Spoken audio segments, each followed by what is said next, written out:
മരിയമ്മളെ ഇന്നാടാ ലഡു ഒക്കെ തിന്നുന്നേ? വല്ലപ്പോഴും ഫോൺ എടുത്ത് നോക്കിക്കോളെ. 2K സബ് ആയതുപോലെ അറിഞ്ഞില്ലേ താൻ? 2K ആയോ നമുക്ക്? അല്ല പിന്നെ വല്ലപ്പോഴും ഫോണൊക്കെ എടുത്ത് നോക്ക്. Laddu thank you. ആരാ ലഡു മേടിച്ച? അനുഭവം മേടിച്ചോണ്ടോ? Thank you. അപ്പൊ ഞാൻ നിനക്ക് തരാം. 2K ആയേന മതി. ഇത് എല്ലാവർക്കും ലഡു കൊടുത്ത് നമുക്ക് 2K ആയതിന് അടിച്ചു പൊളിക്കാം അല്ലേ? അത്ര പോരെ? Very good. Thank U.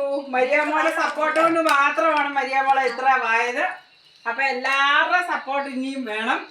പറ, ഇനി എന്നാ പറയാനല്ലേ കൊച്ചിന്? താങ്ക് യു പറ. എല്ലാവരും സപ്പോർട്ട് ചെയ്ത എല്ലാവരോടും ഒത്തിരി താങ്ക് യു. വീണ്ടും എല്ലാവരുടെയും സപ്പോർട്ടുകൾ നമുക്ക് ആവശ്യമുണ്ട്. അങ്ങനെ ഞങ്ങൾക്ക് 2K ആയതിന്റെ സപ്പോർട്ടിൽ നമ്മൾ ലഡു തിന്ന് ആഘോഷിക്കുന്നു. ബൈ.